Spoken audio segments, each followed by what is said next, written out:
Hi, good evening. My name is Jay Rothman, and welcome to Real Men, Real Talk, Live.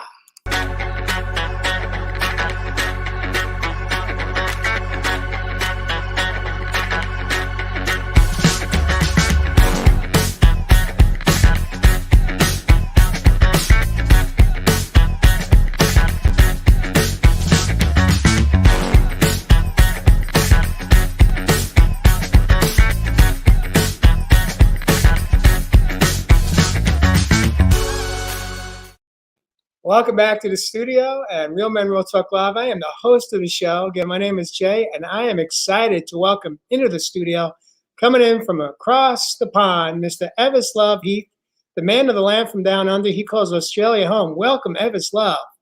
As always, my brothers, thank you, thank you, thank you. And of course, we have Mr. Jeff Fasano. He calls Nashville, Tennessee home these days, although he is somewhere wandering in the state of Southern California, in Los Angeles. Perhaps we may locate him and find him tonight. Welcome to the studio, Jeff.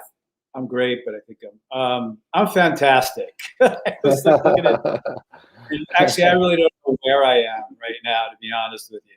Well, we know where you're not, but you are somewhere here in the universe called Mother Earth. And of course, we have Mr. Josh Richer. He calls Southern California home.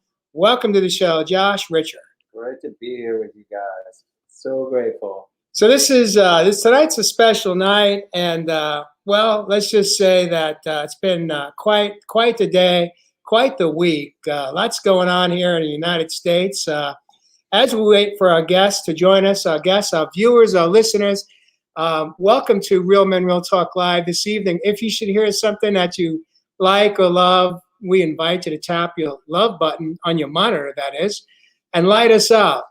If you have any questions or comments, whether you're coming in from YouTube channel or Facebook Live, drop it down in the comment section, and we'll do our best to answer any and all questions that you come up in tonight's topic, which is called forgiveness, and it's a hot topic. But before we get to forgiveness tonight, there is a couple other men I want to introduce that are kind of been in the background for at least 10, 15 minutes or so, but welcome to the show, Real Men, Real Talk Live. Look who. Oh, look at that. Oh, brothers all in the house, man. So special, so special. Wow, to have the three of us. Looking down this line right now, I have it. These two beautiful men. This is... So it was quite the afternoon. I'm going to invite Jeff Fasano. But first, I showed up here with Mary to Josh's place. We're in Josh's home in Southern California, and then Jeff showed up a little bit thereafter, and we went downstairs to meet Jeff. And what was that like for you, Jeff Fasano? I kissed Jay on the cheek. Beautiful. And I saw these guys. Like right now, my emotions are it's amazing. So amazing to connect with these guys. I know I'm talking to the audience, but Ev, I'm telling you, I seeing these guys was like I saw them yesterday, and meeting them in soul to soul, heart to heart for the first time. You guys. It is like we have been together for lifetimes. Absolutely magic, brother. Like I said, man, just looking at that screen there, my brothers, you don't need a light on there tonight because I can see 3 shining stars. You know what I said to Jeff? I think we know each other since, well, I did my first podcast in July of 2018, so it's coming up on about 3 years that we met through live stream, through podcast interviews. And I said, it's so crazy because like the Jeff I've only known is from here on up, just from this point forward. And to be able to see him in the flesh, to be able to touch him, to be able to hug him, to be able to hold him and see his entire body is so surreal.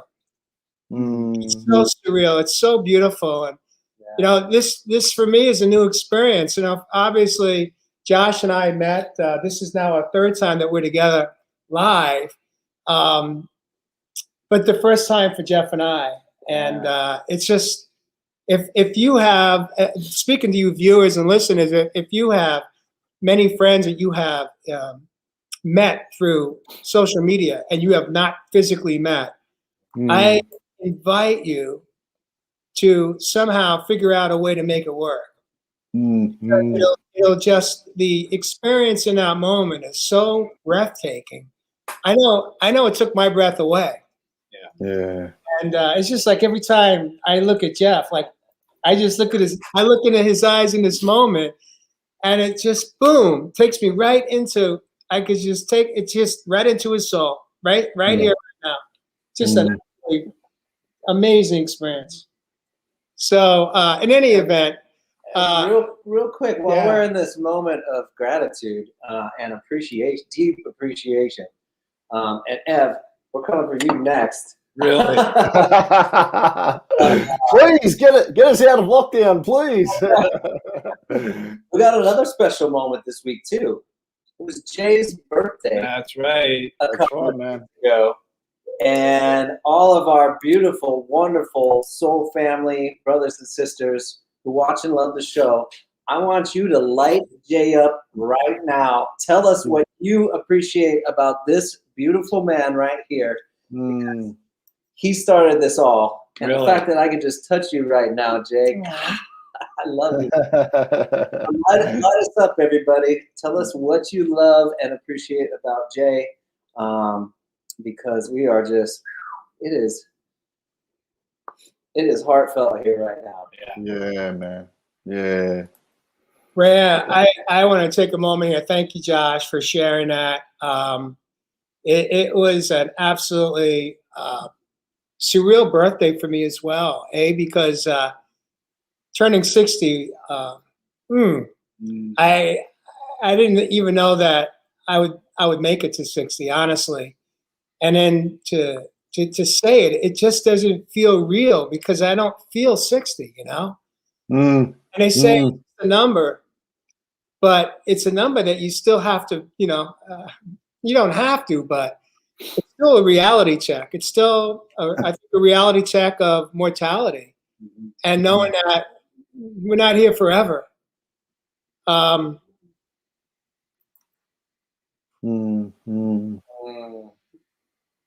Absolutely beautiful. But I'm grateful. So it's been, the greatest gift for me was spending my birthday. Mary spent a couple of weeks working on a project, inviting people to share some love notes that ended up getting placed into this little box. And I read a few of them at my birthday, small birthday celebration dinner.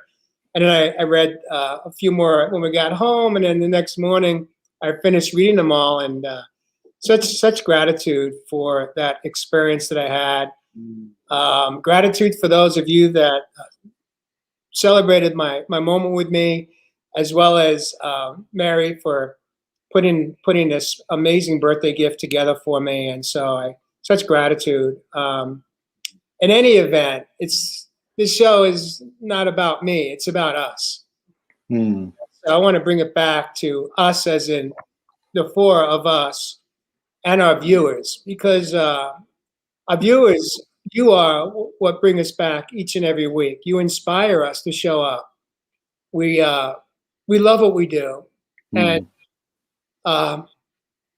we get messages on occasion from viewers that really light us up and inspire us to keep doing what we're doing.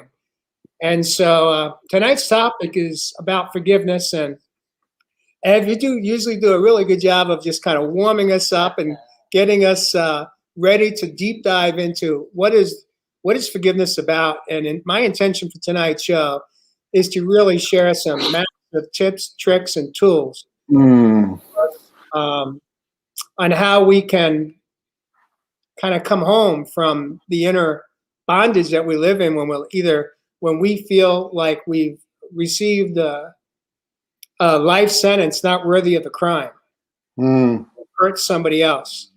And at the same time, there's the other piece of forgiveness, which is forgiveness for ourselves. And so without further ado, I'm going to invite Evis to warm us up and kick off our tonight's show on all things forgiveness. And again, welcome viewers. If you should have any questions or comments, drop them down, and we'll do our best to acknowledge you and answer as many questions that you may have as it relates to an area in your life that you are either on the receiving end of not being forgiven for something that you have done in your own lifetime, and or what you're struggling with in your own process of being able to forgive someone else that hurt you at your soul level. And so, Ed, take it away, brother. Yeah, my brother, and just looking at some of these beautiful comments coming in for our brother, and happy birthday again to you, J. Roth, man. And you know, there's not one single word in there that says anything wrong about or bad about this beautiful man that has been able to create this beautiful platform. And I'm really thinking tonight on forgiveness, man. It's a pretty deep topic, man. Can we just talk about love tonight, brother? That's all I'm feeling here from the other side of the pond. But let's dive in deep for a little while, my brothers and sisters. And as always, here from the land down under, thank you, thank you, thank you from the bottom of my heart to even just share the platform with these three beautiful men. I'm very honored, and I feel very appreciative to be even sharing it on the other side of the pond. So one thing for me about forgiveness, you know, I did a little bit of a video yesterday to try and warm up and give us a little bit of hype going into this particular show today. And it was one thing for me over the years, you know, trying to find that forgiveness from other people. I had to, you know, show my forgiveness to other people also. One thing that I did learn, though, very recently, that at the end of the day, like my brother just mentioned, this is also all an inner job. And what I mean by that, we cannot forgive others until we really forgive ourselves. Now, whether that's been in relationships, which a lot of our show, as we know, we talk about, and a lot of that forgiveness does come from those things. Like I said in the video yesterday, it may be even linked to a place, some other location that you've had bad memories of. It may be linked to something just off field that really causes some sort of connection, some sort of entanglement that many of us, my brothers and sisters, we just cannot let go. You know, we all make mistakes in our life. And as my brother, Jay the Rothman, says so beautifully, missteps, or as I say also, mistakes within our lives, if we don't learn from some of these things that we can't let go of, then what happens is, my brothers and sisters, we hold on to them for our story that is happening now. Now, this doesn't serve us because we're living out a story based on the past. Now, from my personal experience, when I've asked for forgiveness of someone, and I'm sure we're going to dive in deep about our stories tonight, you know, I remember going up to that particular person and asking for forgiveness, and they'd said to me that they'd forgotten about the whole situation. Mm-hmm. So why is it that we hold on to something as big, something like in forgiveness, like some of our past mistakes, like some of our past missteps, like some of these other things that we hold on to that don't serve us and move us forward into living out our best life? So no, tonight here on Real Men Real Talk Live with our brothers, we're going to be diving in deep about forgiveness. I'm really looking forward to this one tonight, my brothers. And yeah, man, it's hard to see us over there, but at the same time, it actually gets my heart so shining. That's for you, Av. Yeah. Thanks, brother. Thanks, brother. Rand Gardner says, this topic scares the hell out of me. Struggling with this one right in this moment on both sides. Rand, tell us more. You know, I feel you, Rand. Yeah, it scares me too. But Ev, just like he always does, just put it totally into perspective for me. What you just said about the story, and then I'm thinking I hold on, like I told you guys in the production meeting, I hold on to things that have happened to me in the distant past, 15 years ago, 10 years ago, and I'm holding on to them inside of me. And whenever you just said, you walked up to somebody and said, can you forgive me? And they had totally forgot what was happening. Right. And I'm sure that's happened in my life, but we've talked so many times in the show about the story. Mhm. I just got it. It's like, Mm. what story am I still telling myself Mm. in Mm. relationship to not so much forgiveness, but what happened with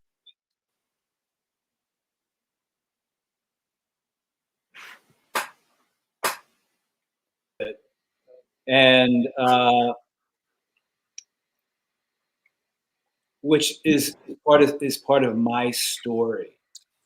Like if you guys asked me, so who is that? Who's that? I'd tell you a story about what happened. Thanks, man. I just got it. Yeah, you're right, my brother. And what time is it? Really. Holy cow! It's not even the third inning, man. This usually happens. Yeah. That means it was a good warm up. So, That's a so good how one. do you think that's going to impact Are you? we supposed to be looking at each other? You- Or should we stay? It's hard. It takes Really? a lot of discipline not to look to my right I know. or to my left. Yeah. Yeah. Good. Yes. So what does that mean for you, Jeff? How is this moment going to change your relationship with those that you've been holding on to the story about? Well, actually, to begin with, it's so interesting looking at the screen and Jay sitting next to me and hearing Jay ask the question, but it feels like you're in Sedona. Anyhow, this is just so surreal, folks. It's like beyond when the four of us together is going to be beyond the dream that I had a year ago with all that I saw. But I think now, what Ev just did was give me an aha, or okay, it's part of my story. What I can now do is process that part of it, and then if and when I see those people again, knowing that it's inside of me, that they probably don't even care, but that's my story. And Man, Jeff. I mean, yeah. You hit me too, and Jeff, why is it there? Why can't? And I'm the same way too. Why can't? What did we do wrong? Like, what was so awful to be shamed into this lifetime of just self? I mean, just the negative self-talk in my head and beating myself. And I'm the same way too. It's like stuff that happened so long ago that nobody cares about but us. What is so unforgivable inside me is the question. It's like, what I do to deserve a lifetime of this? And this, and Rianne, this topic scares the shit out of me too, because I thought about it this week. I don't know exactly what the path to forgiveness looks like. And I'm just starting to crack that open now as well. So the road ahead is unclear. I know that love and self-kindness and, of course, self-care will be my guide and my lights along the path. But as far as where that path goes, I don't know. Yeah. To be completely honest. Yeah, you've already given us some beautiful tools there, Josh, and I think a big part about forgiveness is definitely like we're talking about this story that we're telling in our own heads. It's really those consequences that we are fearing that we don't want to sort of confront to move forward.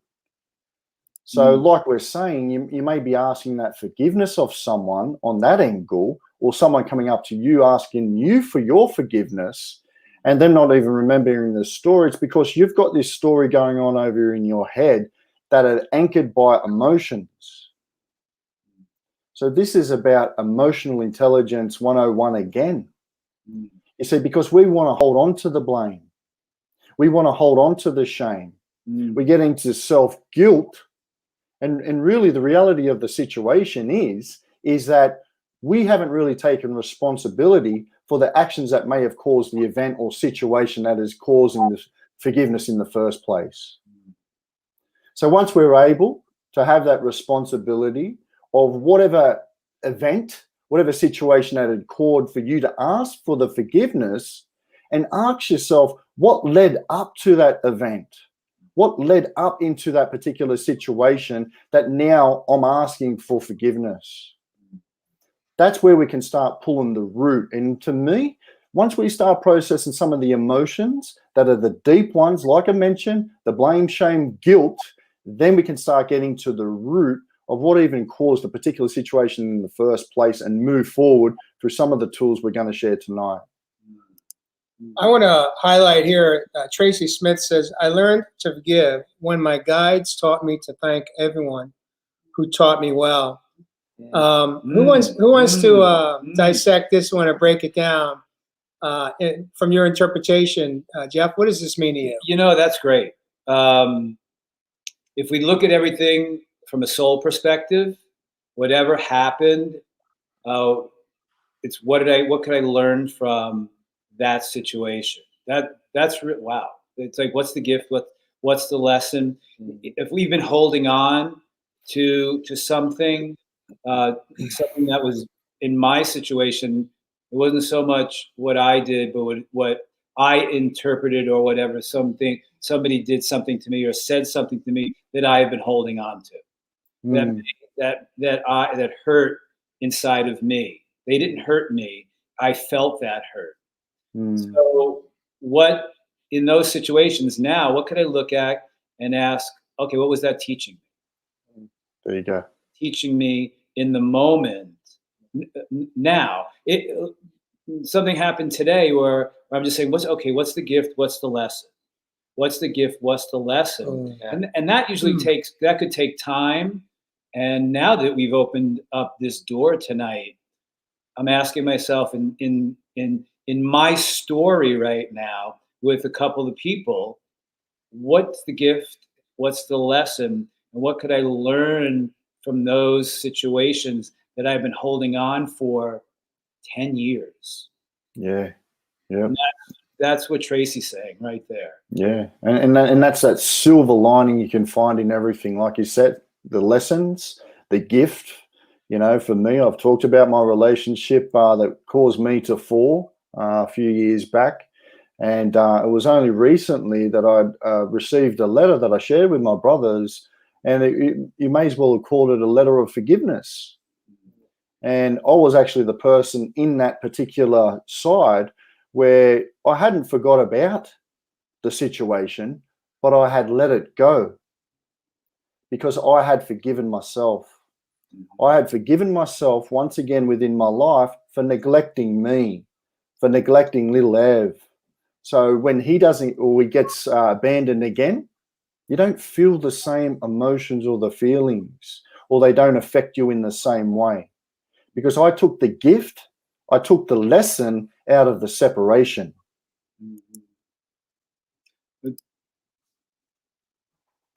What's coming up? Just what Ed said. Okay. The distance from whatever happened gives you more perspective on it, and perhaps whatever happened in that moment, that's what all the distance was supposed to happen. And what I'm also finding too in the situations with me is the old pattern behavior for me was not speaking my truth.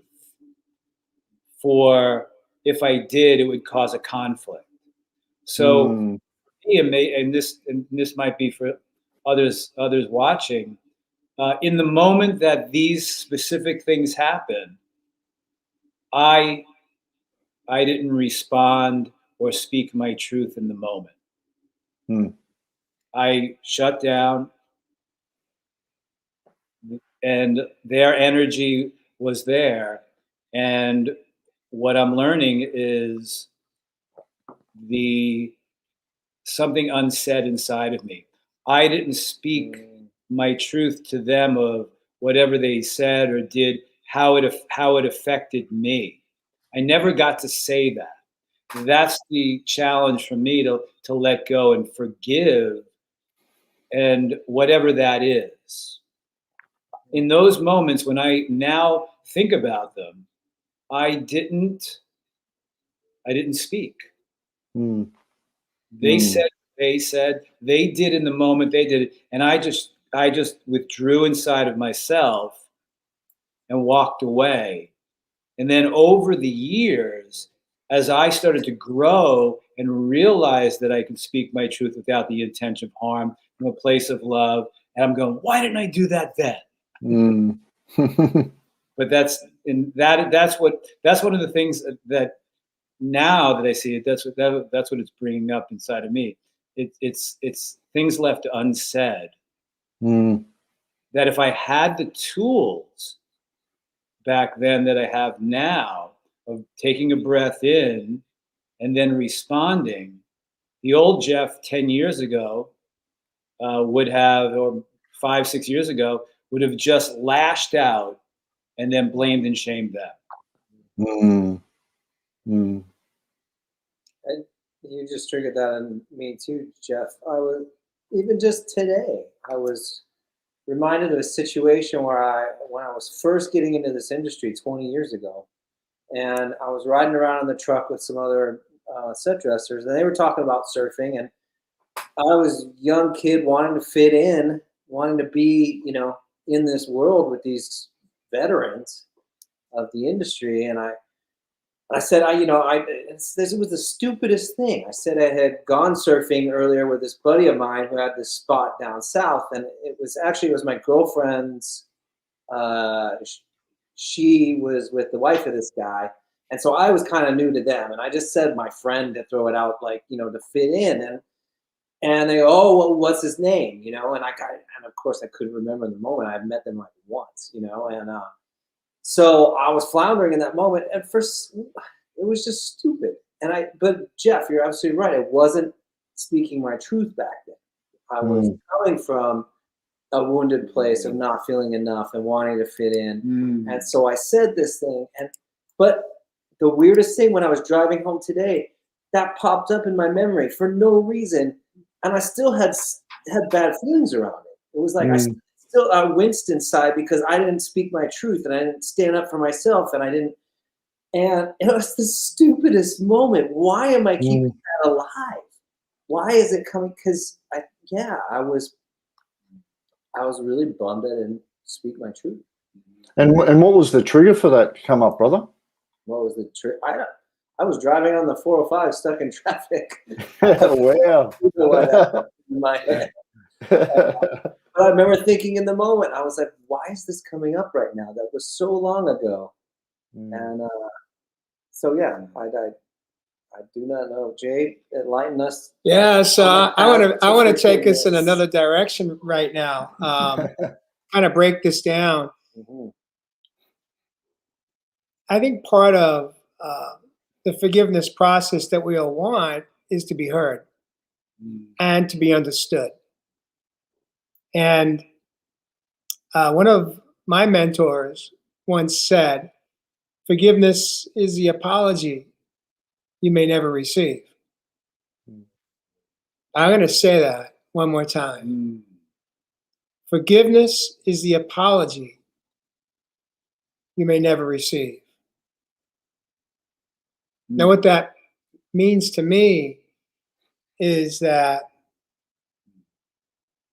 I could spend the rest of my life trying to convince that person that I'm in a conflict with to be heard. From my side of that story, to be heard and understood. But they may not have the capacity to understand that, to hear me, to see me, and or they may not even be alive to be able to have that intimate conversation.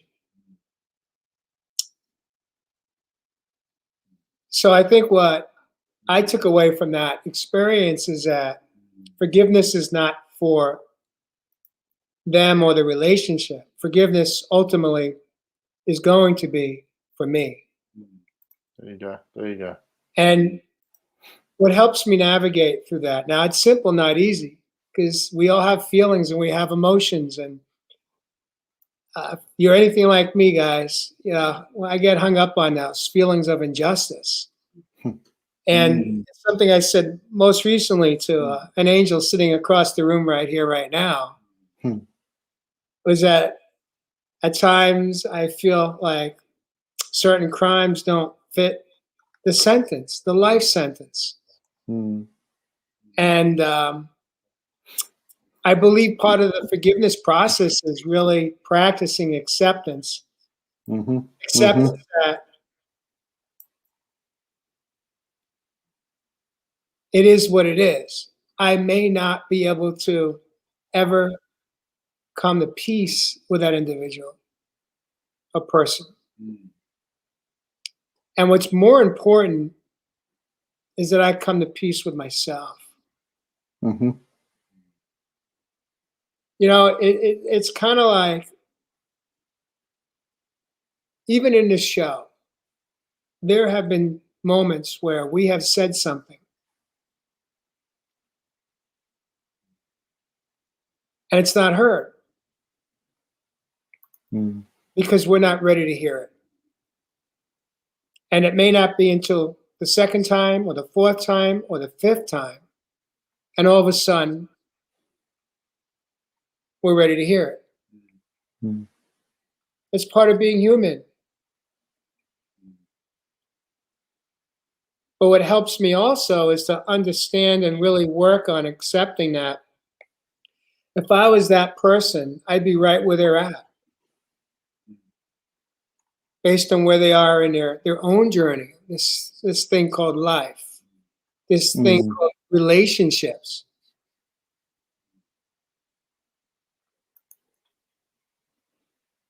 It's simple, not easy, because, you know, it's one thing to say what I just shared. It's another thing to practice it.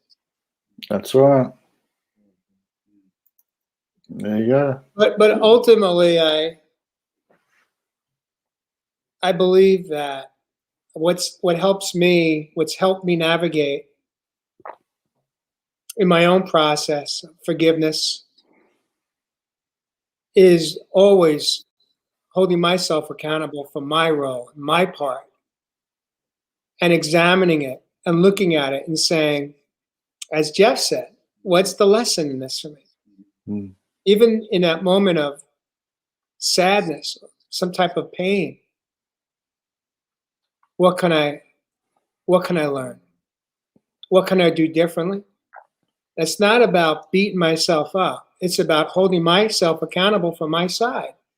Because, you know, we can easily give ego permission to manage our emotions and feelings. And when we do that, it gets slippery and slick real quick. Ooh, yeah. Yep.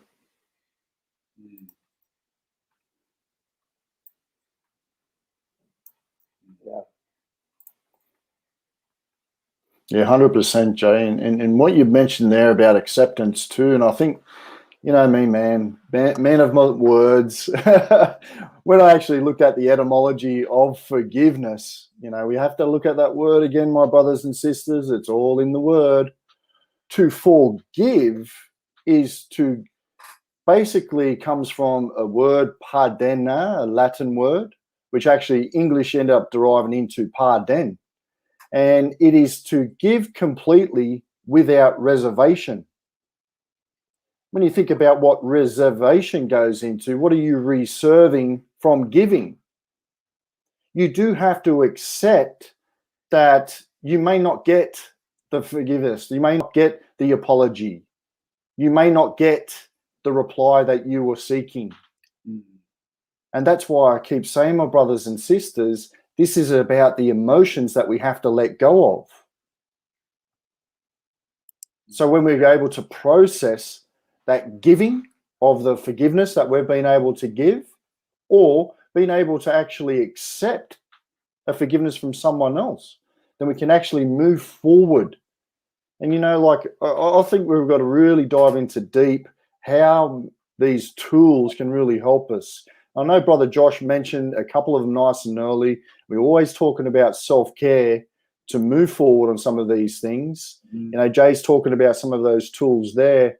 But one of those things for me, just like I do with my visual journal, just like I do with my mood journal, I also keep a forgiveness journal. And when I look back on some of those forgiveness journals, some of those writings of mine, they no longer belong to me today.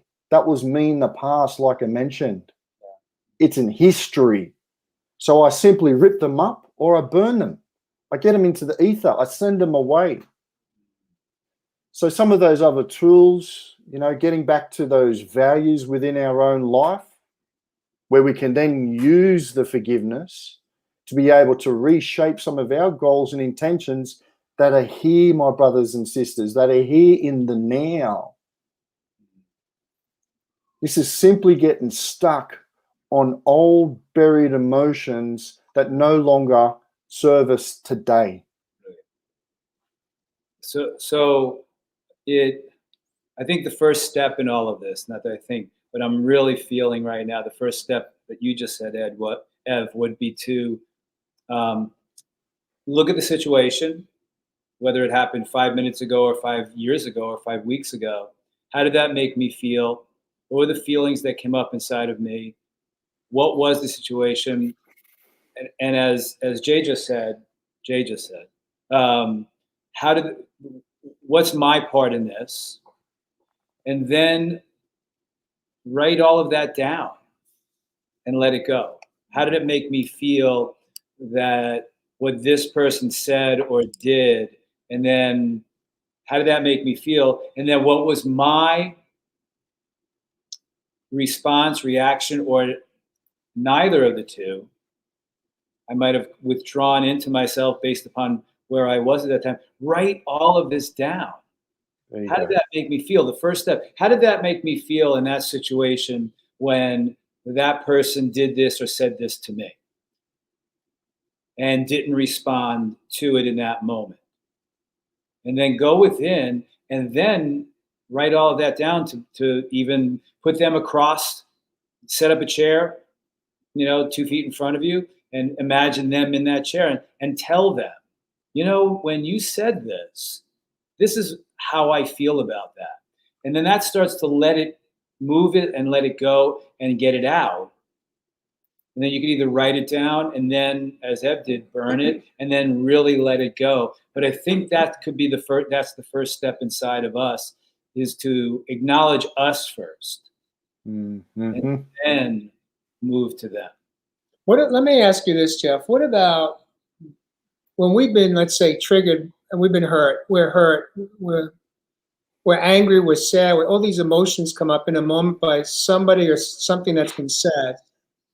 What role can we examine as far as how old are we feeling in that moment?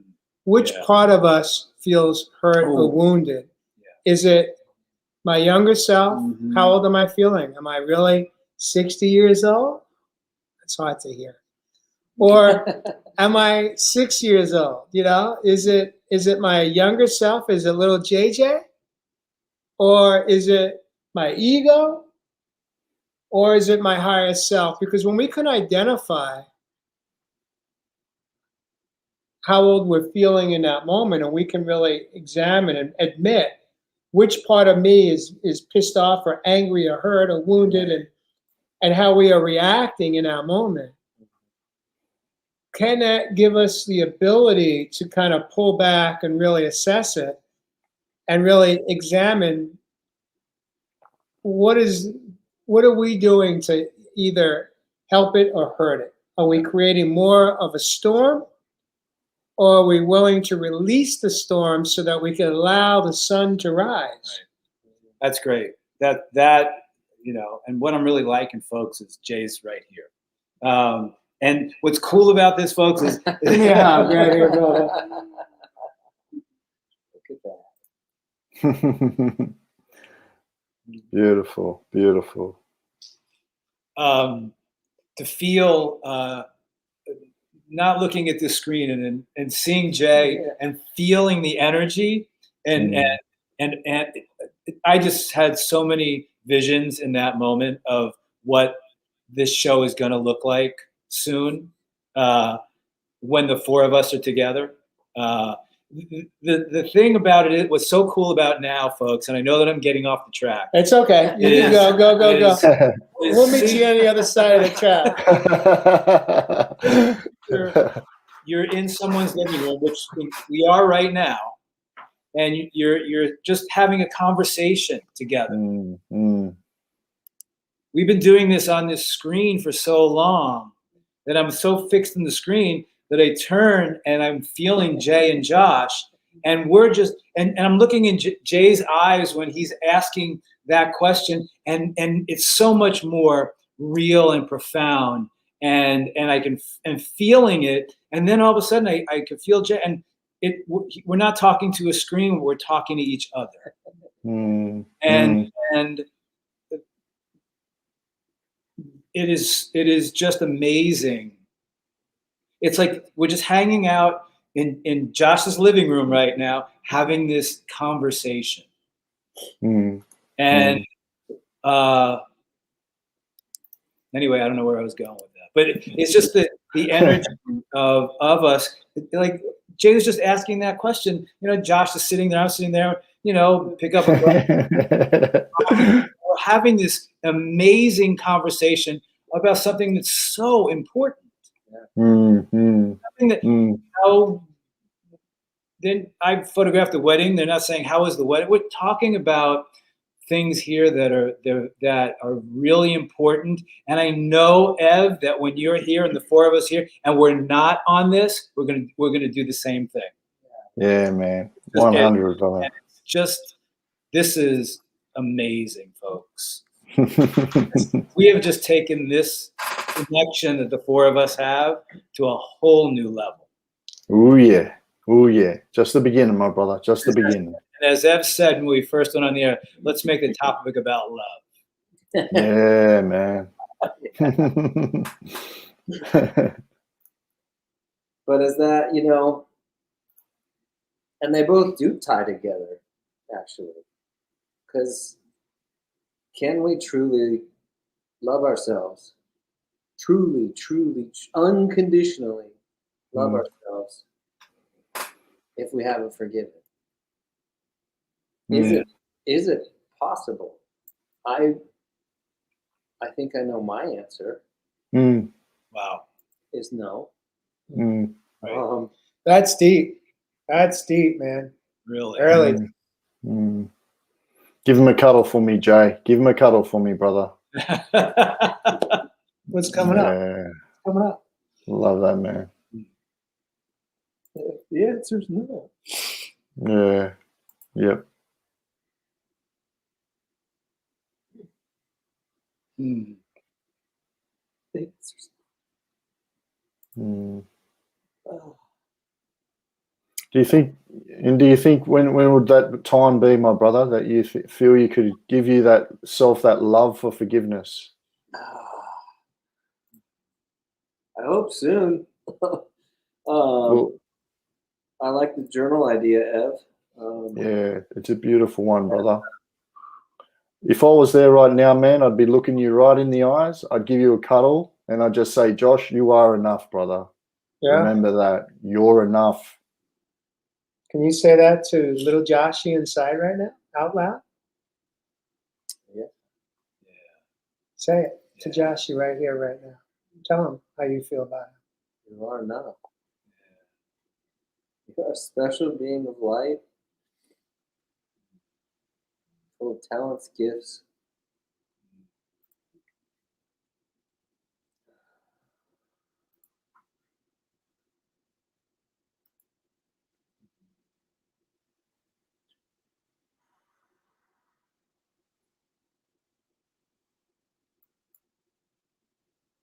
God, love you guys.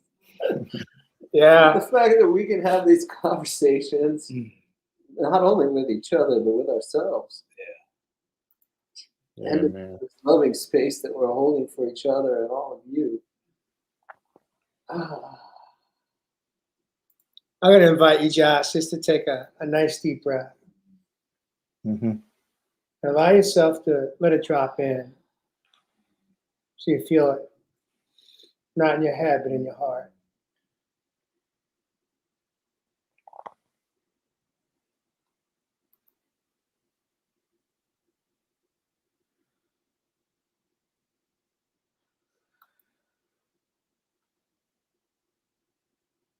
I think forgiveness is probably one of the most difficult actions for us as humans to embrace. We're really not taught how to do it in a healthy way. So, for example, how many times has someone apologized to you and you go right to, they say, I'm sorry. And what are we trained, what are we taught as little boys and girls to do? To our siblings, what do we say to them? It's okay. I forgive you right away, out of the gate. It's almost like it's expected that when I was taught as a little boy, when my sister did something wrong, if she apologized to me, I was taught you say, I forgive you. What do you say to your sister? She just apologized to you. I forgive you.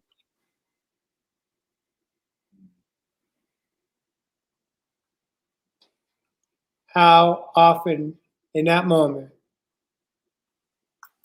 are those just words, meaningless words,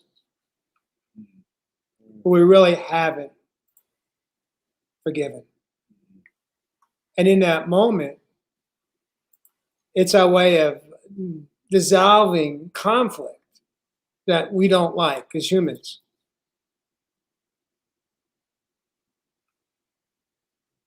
Until the next time that person hurts you. But now you got a layer. You got the past, right? You got the past hurt. Mm-hmm. And if you're in a relationship, whether it be with a sibling, a parent, a partner, a friend, even a boss, it starts stacking up because you really didn't forgive them for the last thing that pissed you off or hurt you. Mm-hmm. So now what do? They apologize again for a new act. And we're taught to say, I forgive you. Now, I'm sharing this because I'm speaking. That was my life. That was me.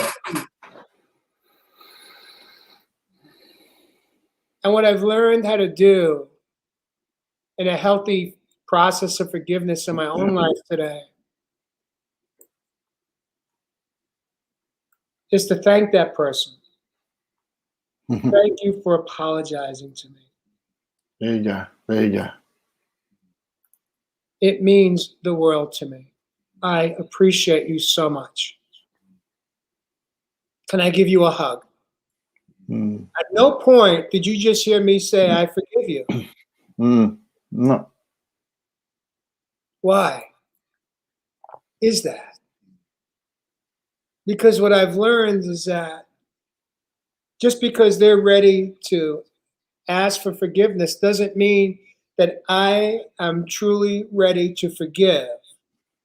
And I don't want to just speak the words without having the action behind it. Which is I want to be able to release that pain. I want to be able to truly forgive them, not up here, but down in here. Now, I think from my experience, when I have executed that and I have communicated that to that individual, thank you so much for the apology. It means so much to me. I haven't had anyone ask me, well, what does that mean? Are you not forgiving me? No one's pushed back on me. But that's given me the space to kind of pause and process and take time. It may be a day, it may be a week, it may be a month. And I can come back to that person and say, you know, the last conversation we had, you apologized to me. and I accept your apology. I needed some time just to kind of work through it and really work through it because I can't afford to hold on to that anymore. It's not good for me. It's not good for you. It's not good for us.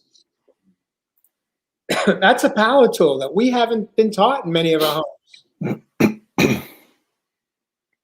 We are not obligated to accept an apology just because you're ready to give it in that moment.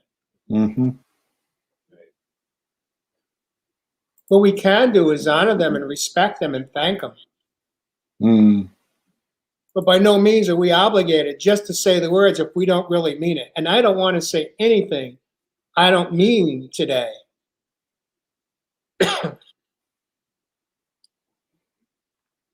How's that fit? How's that feel, Jeff? Yeah. Yeah. In the moment, if someone apologizes to us, it doesn't mean,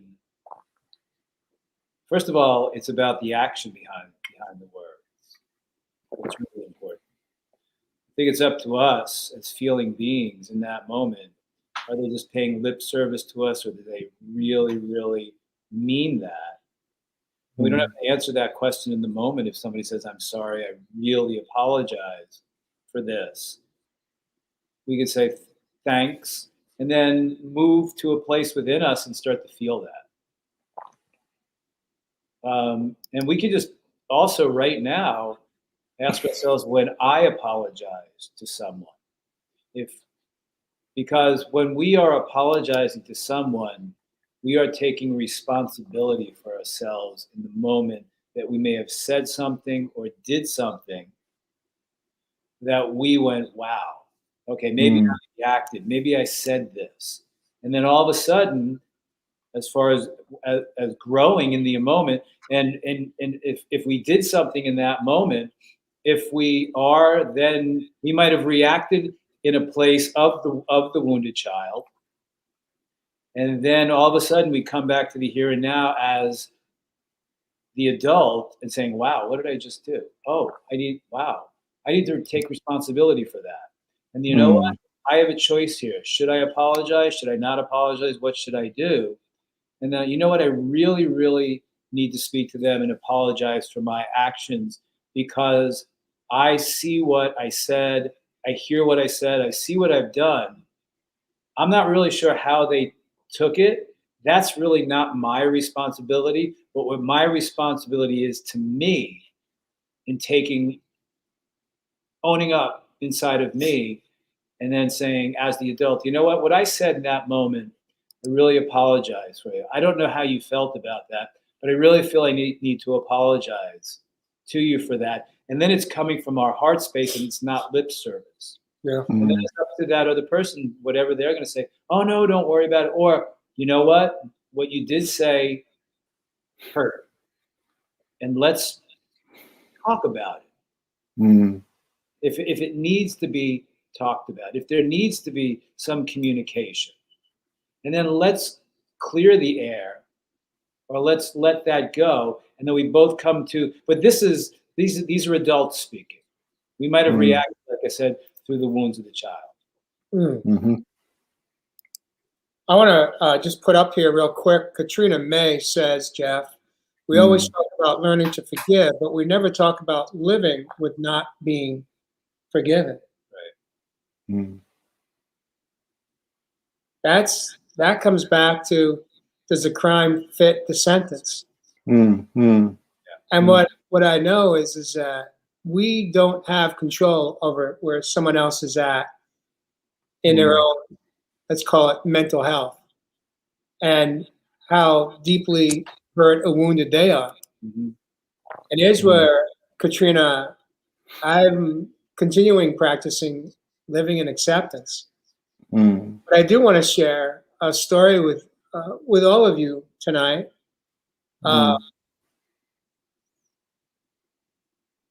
That shows me it's possible.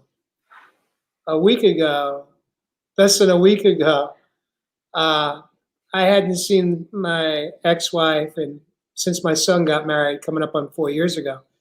And she and I were at a memorial last weekend together. And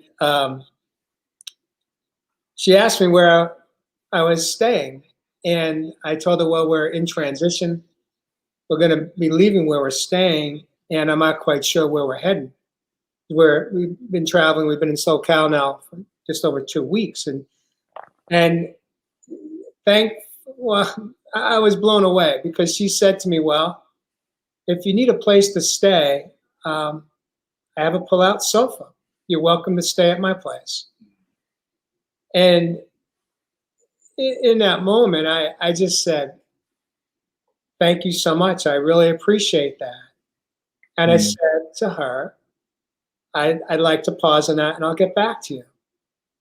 And she said to me, I really mean it. I've got the room. And I'm thinking to myself, is she thinking, am I alone? Does she not realize I'm with Mary? They have not met yet. And she says to me, in all sincerity, you are both, you're welcome to spend, you and Mary are welcome to sleep on my pull-out sofa.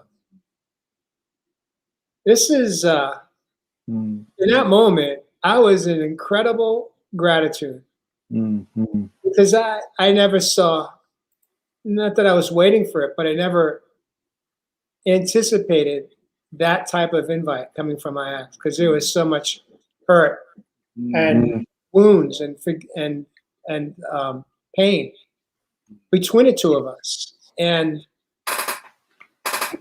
it was such a beautiful moment for me. What was even more amazing was when the memorial ended that we were at, and we were all in a hallway, we meaning my sons, myself and my ex, and she looks at me, I'm about to say goodbye, and she says to me, again, you and Mary are more than welcome to stay at my place. So my 3 sons are right there. And my eldest son looks at her and says, what? What did you just say to Dad? And she repeated it. And all 3 kids looked like they had seen a deer in a headlight. They were in shock. And just a beautiful moment without me reading into what was behind that, other than I went right to gratitude and right to she's done some work on healing and some work on forgiveness. And that was absolutely, for me, the highlight of that day. Could I ask you a question? Sure, of course. I may not answer you, but you can ask me the question. He's right. So actually, it goes back to what Josh was talking about before. I'm getting tired of looking at the screen. So we've done 64 really, shows. We've done 64 shows looking at the screen. Look at this. These guys are right next to me. I'm not going to look at the screen, folks. Sorry. So what Josh said earlier about the challenge of forgiving himself. Yeah. And this is what just came up, and because I relate a lot to what you just said. So when you and your wife were together, we all do things. So you might have said, wow, there are some things that I did. How could you ever forgive me for that? Mm-hmm. No doubt. And then let me pull out the list. Exactly. Yeah. So this is without the list. So all of a sudden, you're at this memorial, and she says, "Oh, you and Mary can stay there." Was there a part of you, because I know this has happened to me, part of you that went, "Holy shit!" And then all of a sudden, the things that you did pop up, and then all of a sudden, she's inviting me to stay there, which means there's a hell of a lot of stuff that she let go and forgive that you might not have thought that she could ever forgive you for. So going back to what Josh said earlier, it's the same thing. How we hold on to the things that we've done or perceive. See, it's about we perceive that we've done, because we think we've done things. And like I said, we don't know how the other person is taking it, but if we're doing it, we're going, oh wow, I did that, I said that, and then we ourselves hold on to it. And then out of the blue, the other person goes, hey, want to stay at my house? And you're like, what the? What? All the shit that I did to you or said to you, and you're what? And we're amazed by it because we've held ourselves in a place that we don't even feel that we're forgivable. Yes. Mm. Yes. Is that a long question? Yeah, no, it's a beautiful question, and I went. I had a whole spiral, like many different. It kind of went into a whole cycle of processing that, and for me, there was a part that came up of, do I even trust? Can I trust that would, not that she's not, that truly that she was inviting me and she repeated it, so I knew that she was coming. It wasn't just words, she meant it. But there was a part of me that went to, what's her motive? Mm. Now, when I shared this story with a few other people in my life, they went to the dark side. They came up with a whole nother script or narrative as far as why she was inviting me to a home. And I chose not to fall into that trap. There's the stories. There's stories around that. Really, yeah. And for me, it really came down to going right to gratitude. Mm. Right to gratitude. And I went right to two things. One was, she's done some massive work. Mm. And I wanna trust that. And she doesn't say things that, she doesn't put offers out unless she means it, for better or worse. Mm. The second thing that came up for me was,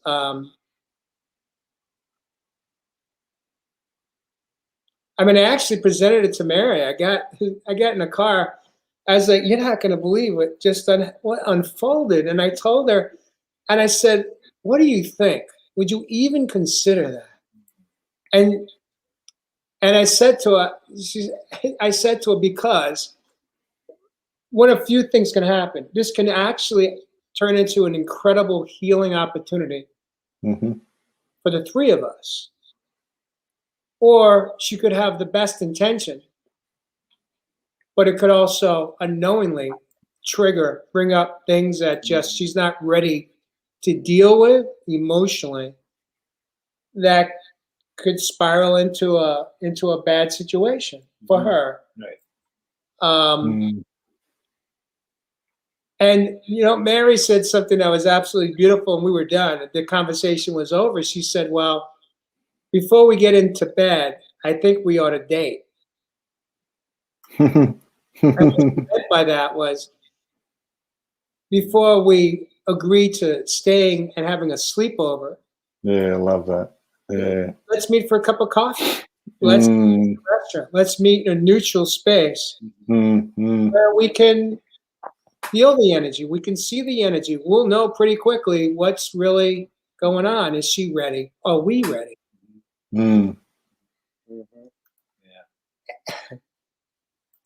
That's why I adore this woman.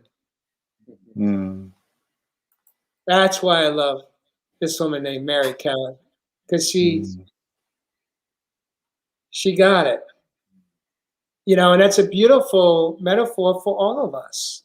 Before we jump into bed with somebody, before we have a sleepover, how trustworthy are they? Do we really know them? And how important is it? That's part of the vetting process. Even between an ex-wife and a fiance and myself, that triangle. It's got to be a win-win. And part of the forgiveness process in that moment is not just to say, yes, I forgive you, we'll come over. There was a classic example of me saying, wow, I was like, this is such a gratitude moment for me. And I said, I'll let you know. And then I followed through and I did what I said I was going to do. I sent her a note the next day, and I thanked her. I said we were able to make other arrangements, but what a beautiful moment for me to acknowledge, like, thank you. You know, it seems like you've done some healing, and that's such a gratitude moment for us and where we're at. And so that's how that played. Did I answer your question, Fasano? I don't even know. No, I'm just taking in the energy here. But what's sticking with me, Ev just said, isn't that part of the story? Yeah. It's how this story lives in us. The person comes to us and apologizes, or does it in a different way than we wanted them to do it.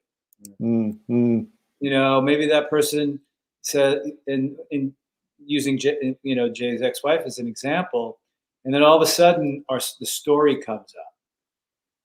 And really what the story could be is, wow, mom is apologizing to me, but my little person inside of me is like, yeah, mom, do you really see? That's how deep the story can go. Yeah. It's not even the story of what even happened between two consenting adults at that time.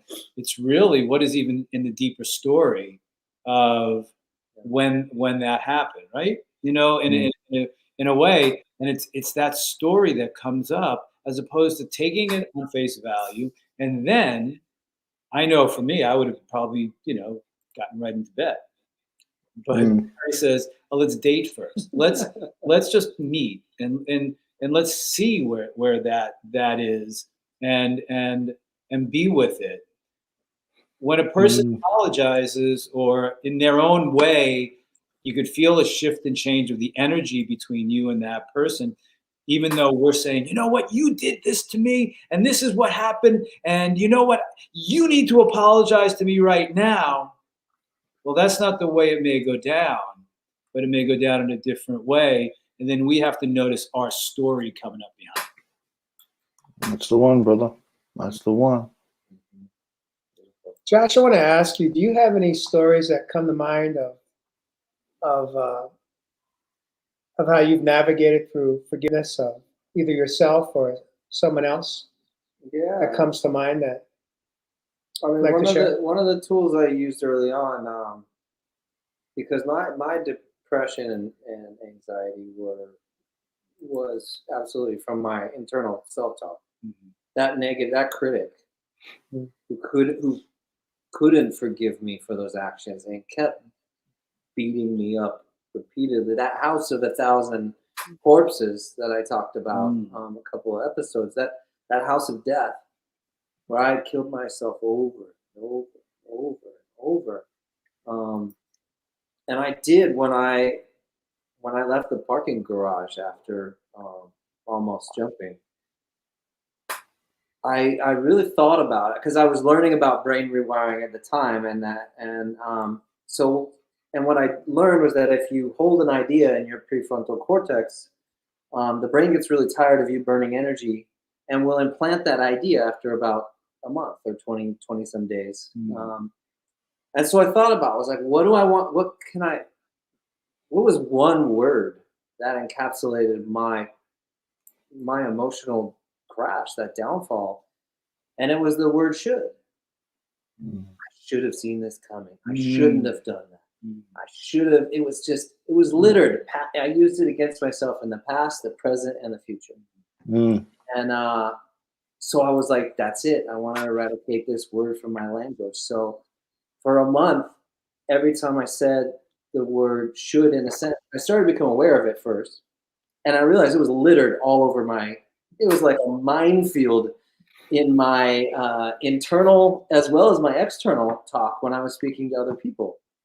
And so the deal I made with myself was I had to back up the sentence, whether it was in my head or out loud, and restate it with the word could instead. And could is a much kinder word. There's option. I could have done that, but I didn't, and that's okay. There's not that critic, that harsh stabbing, that would just get me so bad. Yeah. So for a month, I did the should, could reframe in my mind. And sure enough, I was like day 25 when the brain said, all right, fucker, if you're going to keep doing this could thing and burn all this energy, I'm going to implant it into your subconscious. And I remember the second that it happened. I've told this story before, but it's worth noting because this is what took that critic away. And I was going out to take out the trash, and I saw my car keys there that kind of highlighted themselves. And I thought, why do I need my car keys? I'm just taking the trash out. So I walked downstairs, I threw away the trash, and I realized it was street sweeping day and I had to move the car. Well, this was a perfect should moment when I would have been like, oh, you should have grabbed the keys. That's why they highlighted themselves. But what my brain, there was laughter in this moment, and I went, huh, that's why I saw the keys. And then I recognized it in an instant that the water went the new way, that I had consciously chosen could lightness option against that old critic. My brain did it. And that I almost danced in the alley. I was so happy to just finally be free of that critic. And funnily enough, you took the trash out. See the symbol behind that, brother? There you go.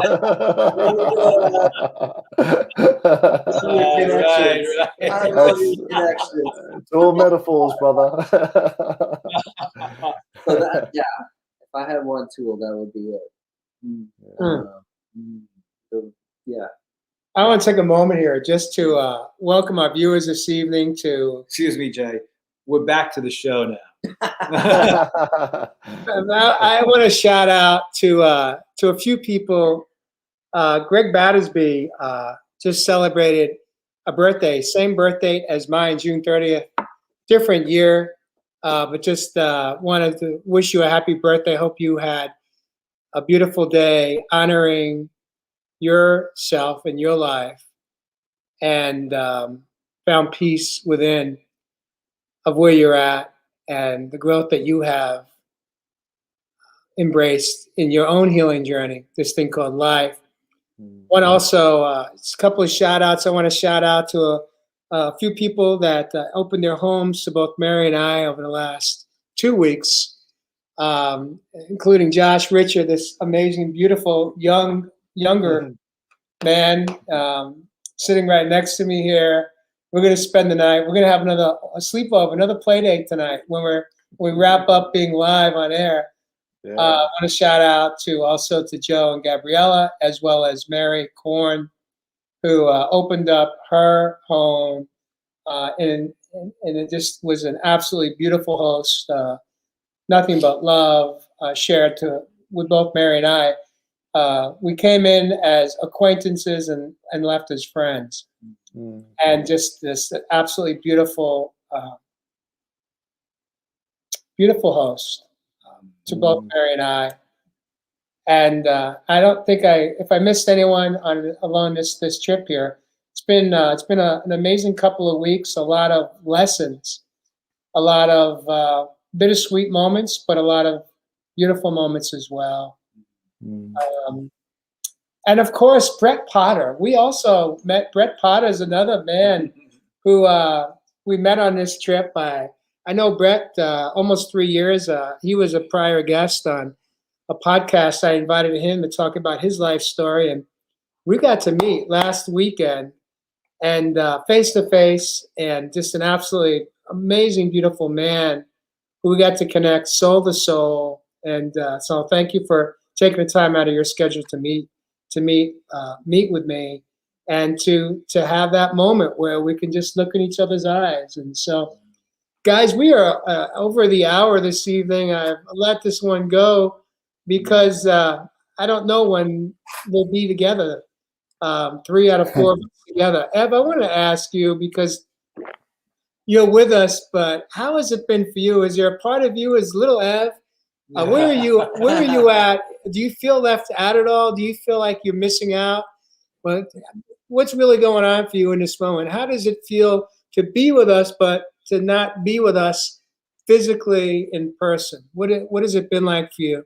I'm inviting you to go deep here. Look at where I am on that screen, brother. See, I'm with you. I'm here in spirit. I'm above. I'm here with you all the time, my brother. So through body, obviously it'd be beautiful to be there physically with my brothers. But I've always said this about this connection that we all share, that the soul itself is the four of us together. Mm-hmm. So to experience that next opportunity when we are physically in the room together, that is just going to take it to another level, but that's just going to be a bonus. Mm-hmm. So little Ev, higher self Ev, adult Ev, we're all happy, man. I'm so happy to see my brothers there. These have had me lit all show, and I just can't wait till we really get out of lockdown here in the land down under, and I can come over there and do a couple of shows. It'd be just on another level, that's for sure. Mm-hmm. But I'm just so grateful just to be a part of it. So thanks, brother.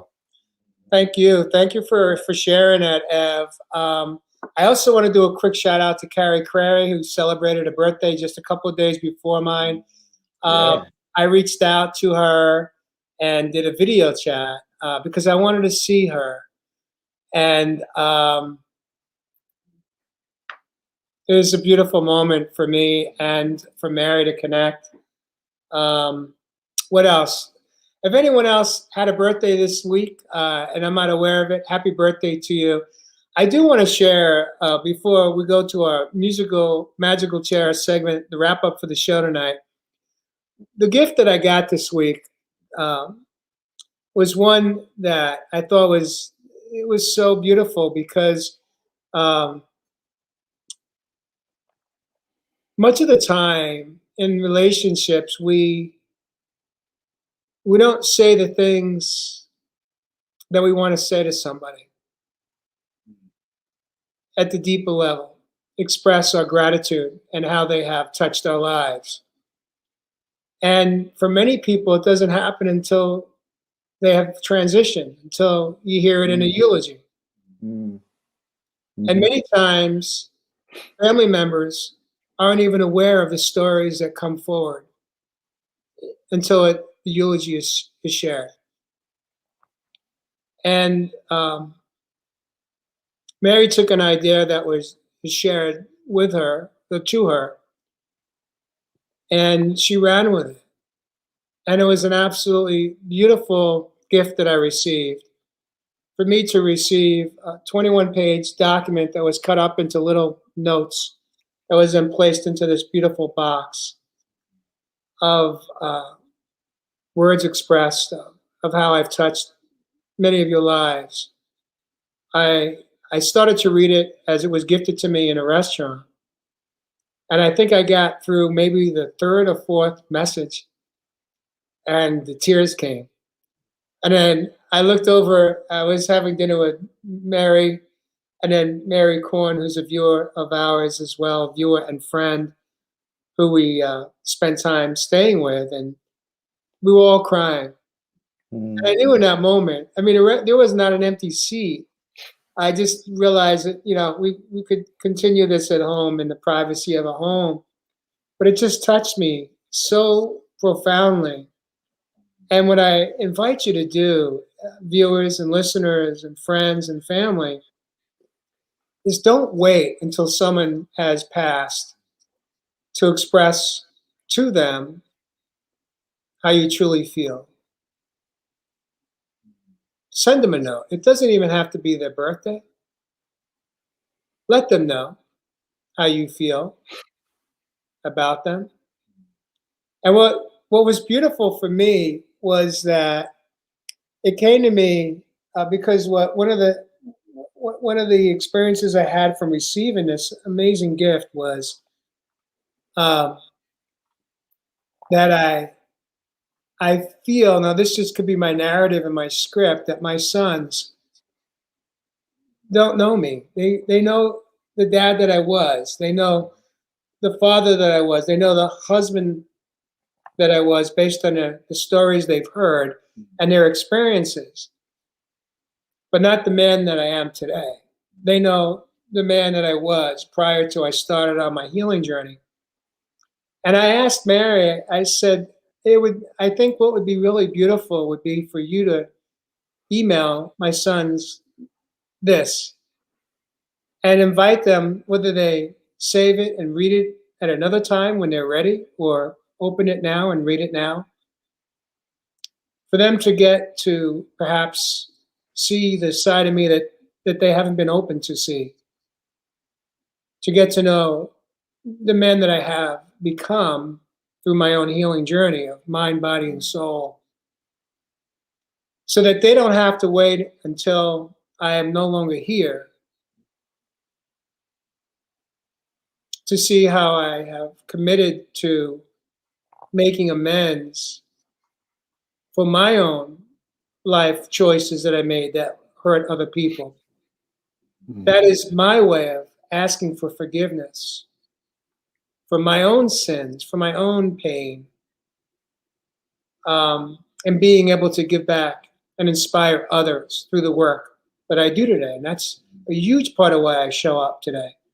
I do the work that I do. This is my way of asking for forgiveness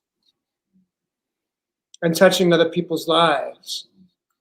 And so it's just an absolutely beautiful moment for me. And I invite you to, if you have someone in your life that has a birthday, an anniversary, some type of monumental celebration coming up,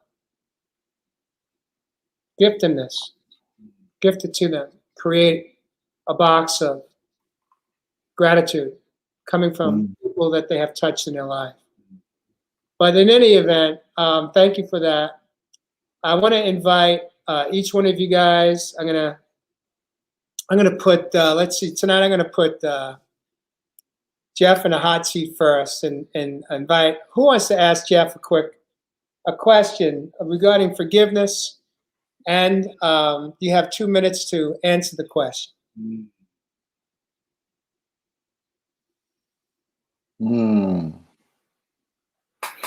Sensing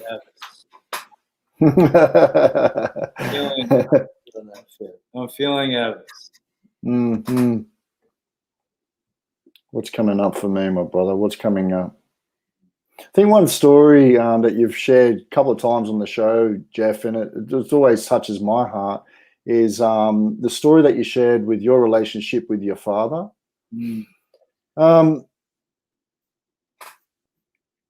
Do you feel, obviously you've been able to move through that.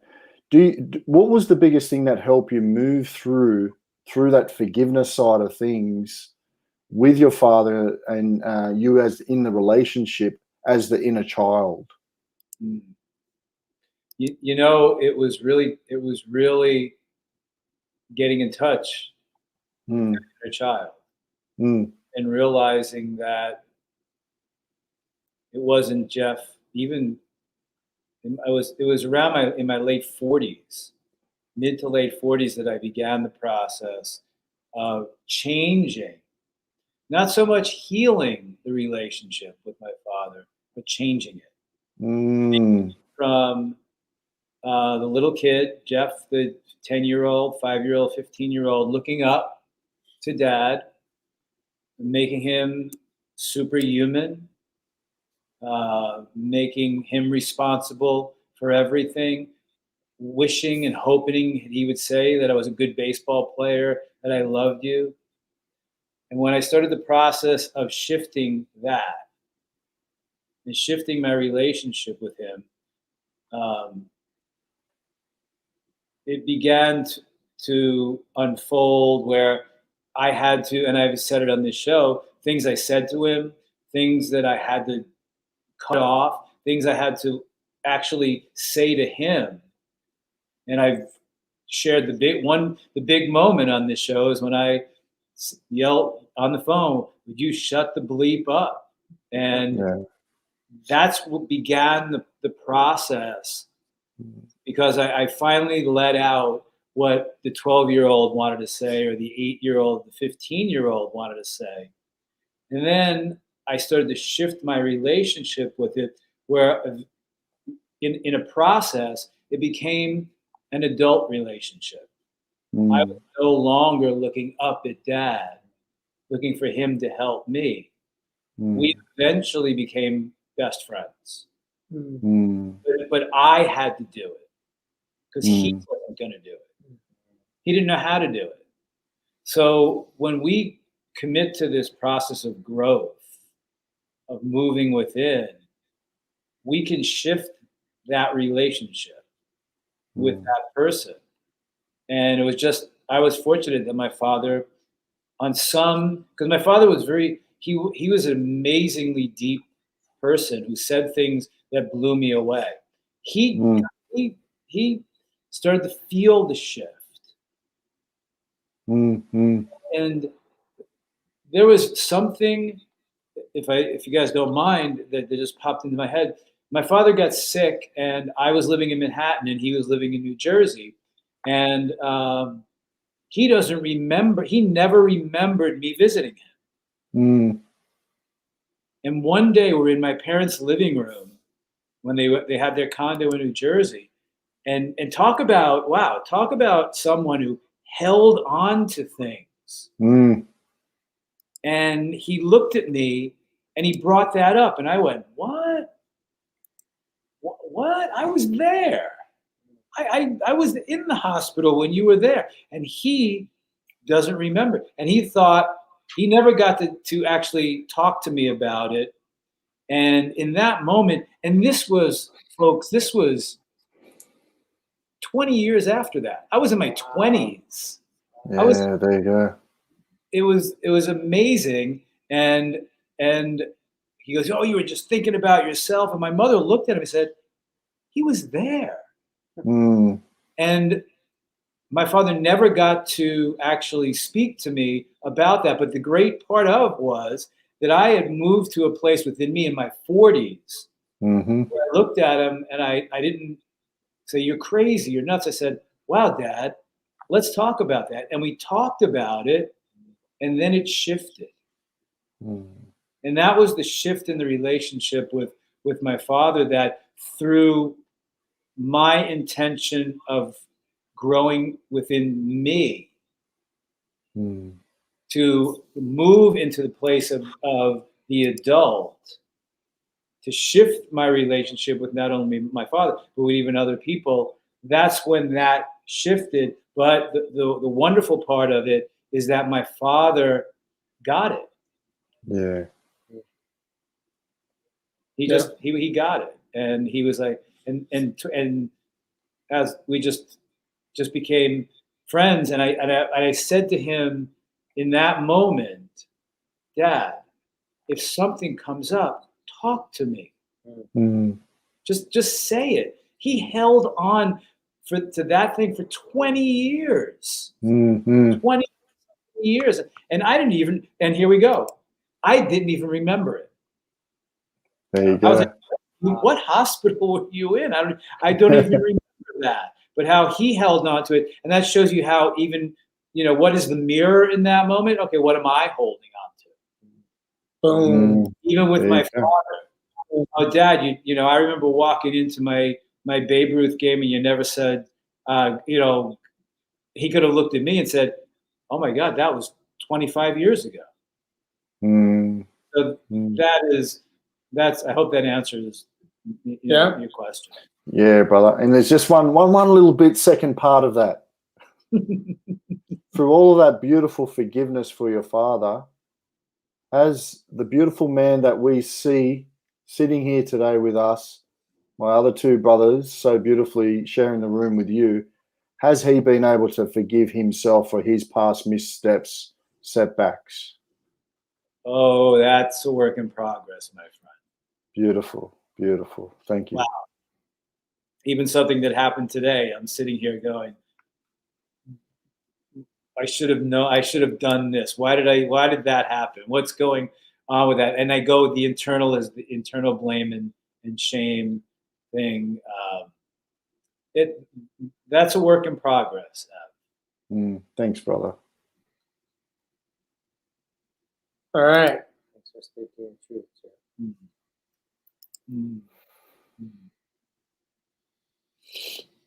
It's so weird speaking into this camera when we're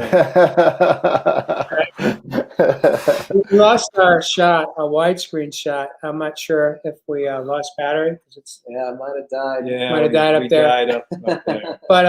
But in any event, I want to invite. I want to put Josh in a hot seat. Uh-oh. And so I'm gonna, unless one of you guys have a question for Josh, if anything pops, otherwise I'm gonna take this one with you, Josh. Let's do it, Jay. So my question to you, Josh, because I know that you recently, in the last couple of months, had a very powerful breakthrough with your own dad, and so I'm just curious from your perspective, where are you in the process of forgiving your dad for how you had felt he was treating you in a relationship for many years? Mm. Where do you think you are in a forgiveness process? And then I'll give you the second question behind that. I've moved into a space of being really proud of it and realizing how big that was for him to, how large a chasm he had to jump to meet me that day from an honest, truthful, but deeply honest and truthful place, and how special that was. And so for me, I think just deep gratitude, appreciation, and just really, really, really grateful, and grateful to the universe. The fact that he hasn't watched a single show in 63 shows that do, and he watched the one. That is no mistake. And so, yeah, for me, it was deeply special, and I'm proud of the man. When push came to shove, and we had to sit down and have that come to Jesus, boy, he stepped up, and I didn't think that was possible. Before you ask that question, again, I go back to before we got on the air. Eva said, "Let's just make this all about love." So, in that moment, Josh, and I'm just feeling this right now. Your father went, "Wow, you know what? I love this kid. I love this guy. Wow. I love, he just, and I think I'm really feeling in that moment, it was his love for you that said,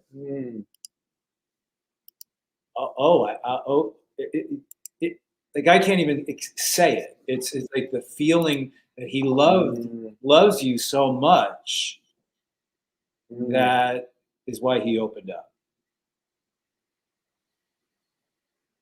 Because I remember you saying I was ready to say, sayonara, Dad.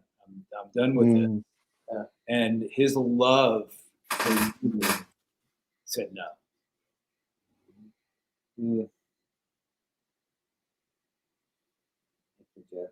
Isn't that what it always comes down to in all of these relationships? Even Jay, there's a part of your ex-wife that you guys would never have gotten married if there wasn't any connection and love there from the beginning.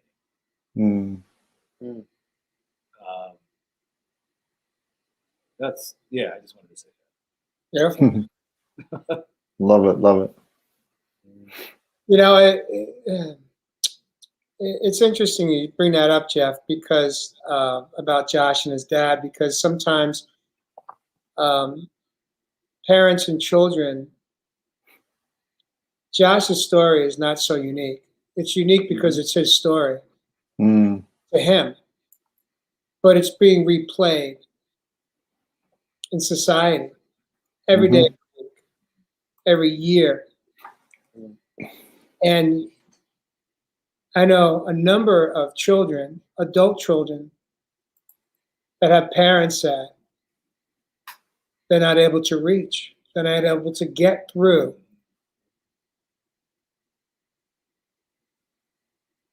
and they continue to struggle in that conflict. And so I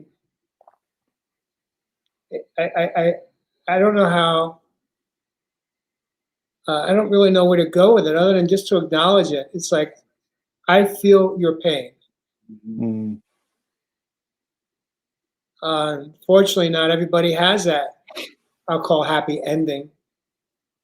Some parents, some children are by their parents' bedside when they transition, waiting for those words, and it doesn't come.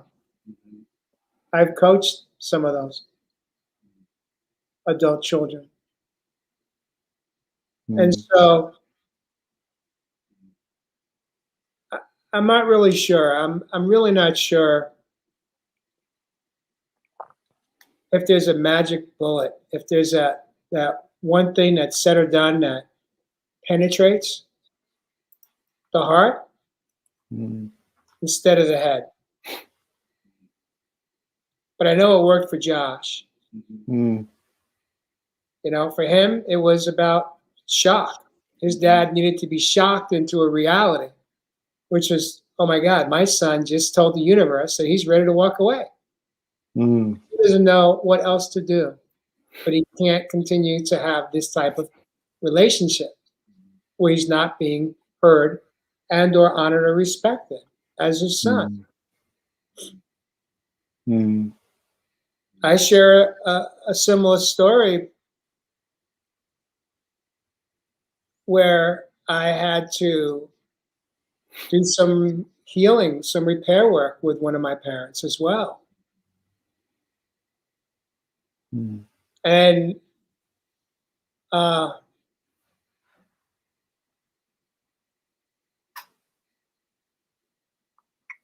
there is no magic bullet, but I do know that I think ultimately what I think the common denominator is when we have the courage to speak our truth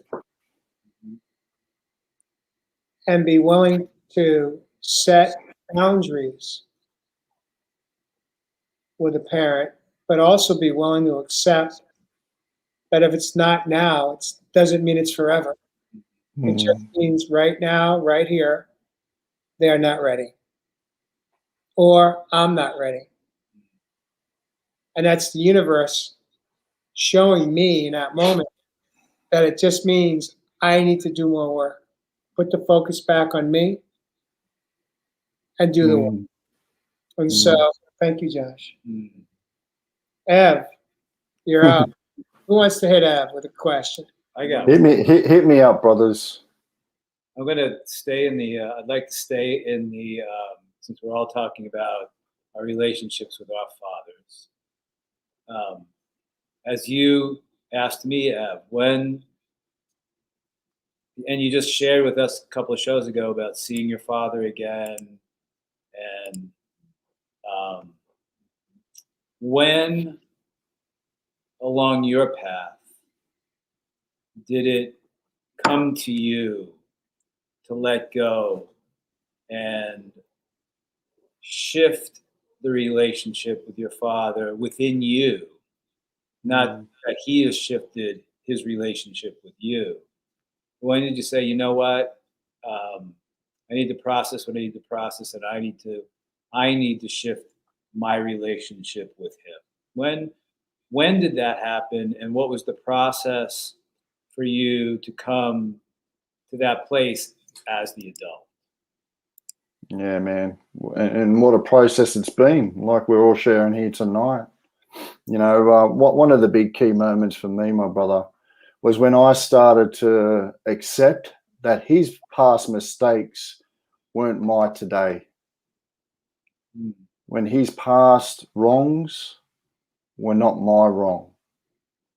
Now, I can never change anything that man did or what we experienced as children, but I can change how I either react or respond to what I feel about the situation now.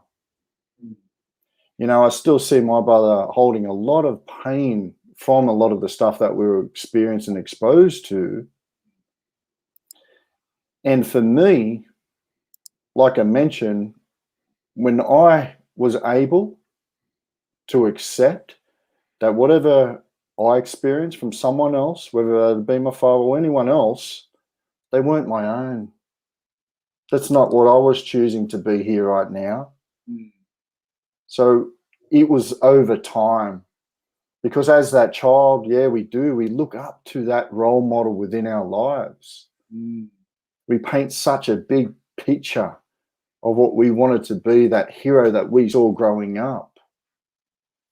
And I guess through the teenagehood, when I said, you know, I was distracting myself through the alcohol and all the other distractions out there, that I had to really set some values for myself in my life. I really had to paint a picture of what I wanted to see.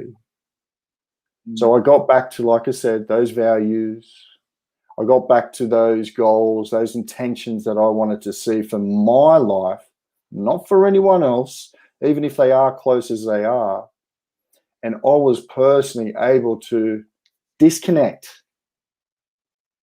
cut the energetic tie, the entanglement that not only that I had with that father figure at that particular time in my life, but also the connection that the whole family was exposed to. And for me, that part of the journey is the subtle difference that I was able to really move forward in who you see now.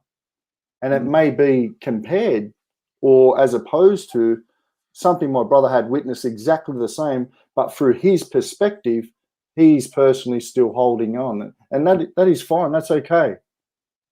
But that's not who I choose to be. So I had to be true to myself. Can I follow up?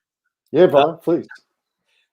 What was your process of cutting the energetic ties to your father, to cutting those energetic ties to your father? What was your process doing that? I taught myself, brother, because there was so much pain, there was so much trauma. I had to wonder to myself and really start to see where that trauma is kept within my life. You know, I learned about the subconscious mind. I learned about emotions. I learned about all of those other things, why they keep coming back up in my life. And when I was able to learn those deeper things, like I said, that darkness we always talk about, it's a very symbolic word for the subconscious mind. And I really, really say this to my brothers and sisters that may be watching this, that emotional darkness, that baggage that we hold on to, and we keep telling ourselves that story. Whether it's your own past mistakes, missteps, or mistakes like we've mentioned tonight, or whether it's someone else's, they really don't have to be today's prison. So cut the cord, my brothers and sisters. Move on with your life that you want to live. Bring that subconscious conscious. And really, the true reward out of all this, my brothers and sisters, it's the freedom. It really is.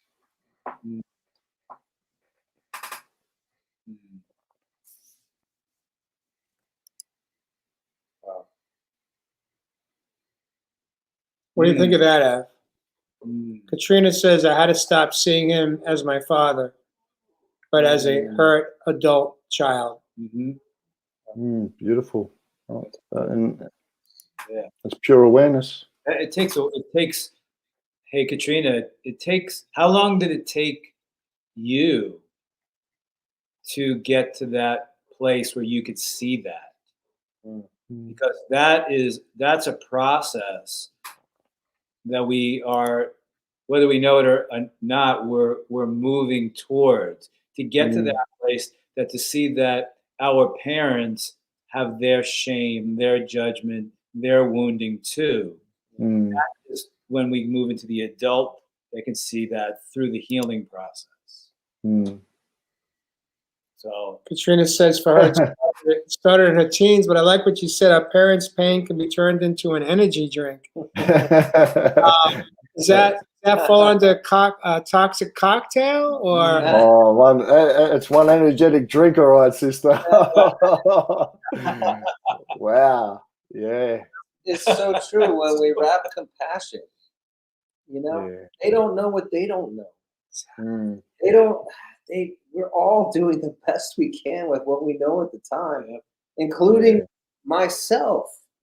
When Mhm. I did and said those things that I'm now beating myself up for. It's exactly. Mm. And we do really have these beautiful tools today. So, you know, the fact that we're here talking, 3 beautiful men in one room, another brother on the other side of the pond, the fact that we're able to speak about it today, that is the true healing. Mm. Thank you, Evis Love Heath, bringing it home one more time.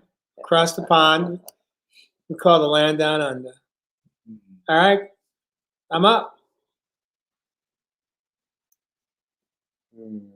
Oh, I've got to give it to one of you brothers there. You're sitting in the energy of the great himself. J. Roth, the man. What are you feeling for the brother? I'm feeling Josh here. really. I was hoping you'd take this away. You know, we've never really heard about a lot of Jay's dad. And keeping in the theme of 4 men and the masculine energy being the energy that models for most men, not most men, all men, the assertive energy, the aggressive energy. Dad is a major model for us moving out into the world and where we're showing up in the world, how we show up in the world, and how we find our place in the world. And we were talking about how important that has been to all of us and how we've healed a lot of that. So, buddy, What's the question? how has your relationship with Dad moved you into those places that you're not in anymore? That were modeled for you by Dad, and now you're undoing. Let me pause on that for a moment here. You know, it's interesting. It's a beautiful question. It's actually pretty brilliant, Fasano. My mom. So I'm not all, good looks. Yeah, I know. Well, that's for the after show. You know, it's interesting because there's no doubt my mom had a greater influence on impact on my life than my dad. My dad was a quiet warrior. And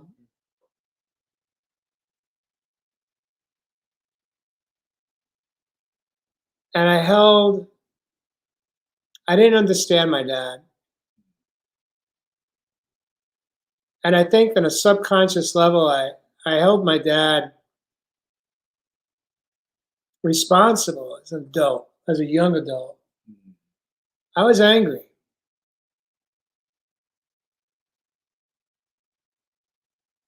Because I didn't really know my dad. I knew the man he wanted me to know, but I don't feel like I knew my dad. I knew my dad as that disciplinarian. I knew my dad with very strong belief systems. My dad has since passed 4.5 years or so ago.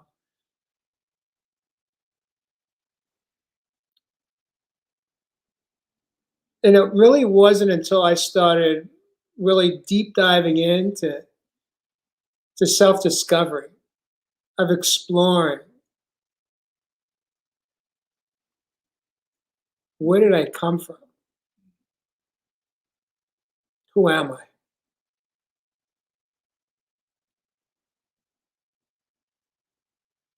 And it really wasn't until I made amends to my father 5 weeks before he passed for my role in our relationship that was confusing.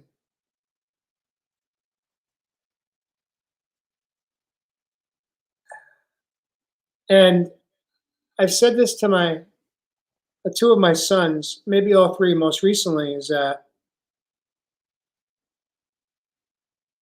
if they should outlive me, ask me all the questions now. Whatever you want to ask me about my life, the good, the bad, the ugly. Because I never got to ask my dad those questions. Now, my mom is still alive. She watches the show. Mom, I love you. I forgive you. And I know you forgive me. But I could ask you those questions, but it's not the same because it's just going to be your story, your interpretation of the man you loved, my father. But it's not his words. I never got to ask my dad those hard questions. I wasn't ready. I didn't even know what to ask because I was living in that internal bondage of anger and resentment and resistance and in a conflict, all based around a narrative that I had created with my dad in our relationship.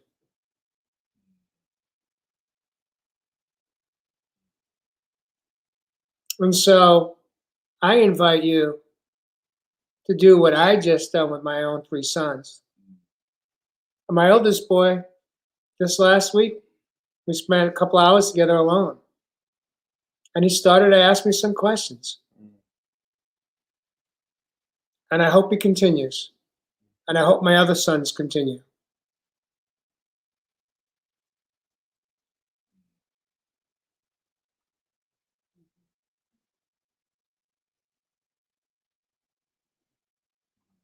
You know, it's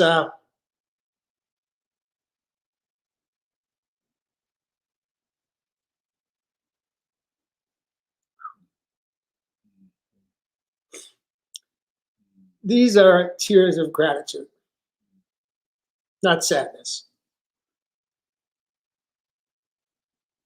Gratitude because, like Ev, I'm choosing to break the chain for my sons. Now, whether or not they take advantage of that and come to me and ask me the questions, that's up to them. But I've opened my heart to them and invited them in. And the other thing I've done with my three sons that I don't recall my dad doing with me is to ask them today, what do you need from me? What do you need from me? So that we could heal together. My relationship with my dad is different today. When I want to connect, I connect. I know what music to put on. I'm in nature by myself. And I'll talk to my dad. I let him know how I feel about him today. I'm able to honor my dad today and respect him. And even understand him in a way I never could.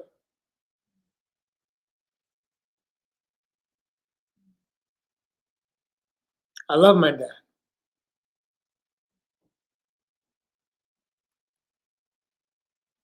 It's taken a long time to come home.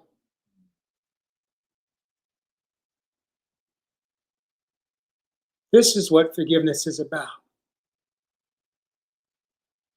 I remember my dad could barely move. He was at the end of 15 years of the disease of Alzheimer's. And I was bedside and asked my dad for forgiveness, and he couldn't really do anything. He was at the end. But he raised his arm up to my shoulder, and he tapped on my shoulder blade 3 times. I was bawling.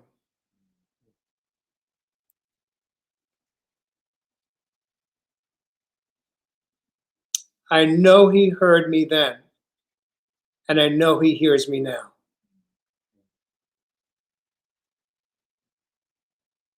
That's what forgiveness is. It's possible. All we have to do is show up and grow up.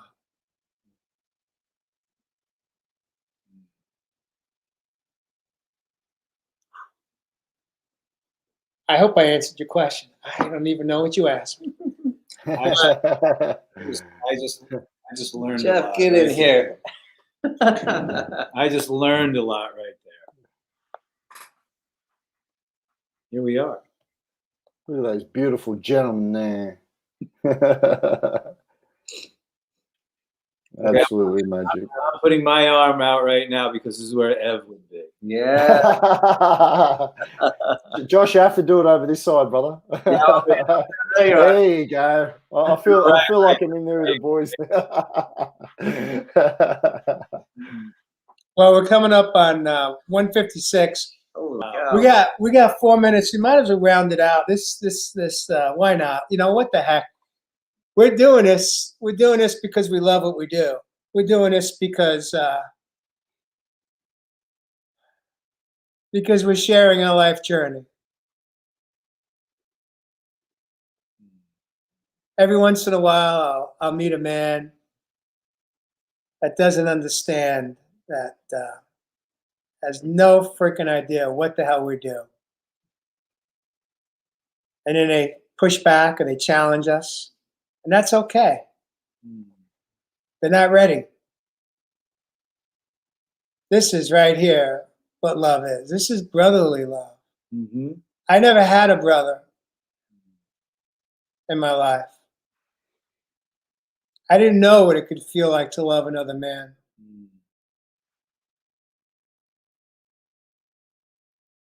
I know what it feels like today.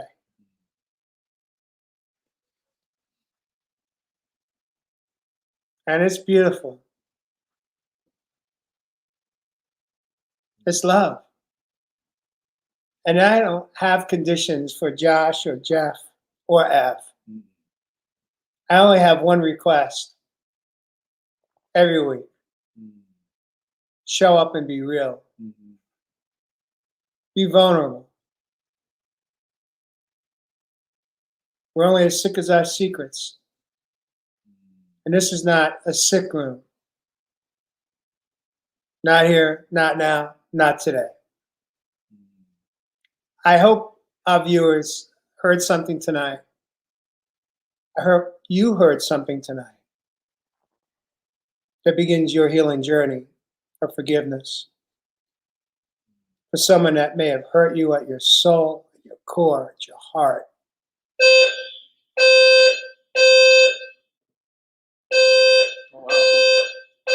And so with that, we have a fire alarm going on. So here's Wow, man. to put a pretty bow in the show. Oh, wow. I love you guys. We'll see you next week. Peace and blessings. Ev, we love you. Wish you Love were you, here. brothers. Please check out what that alarm is. Peace and blessings. All right.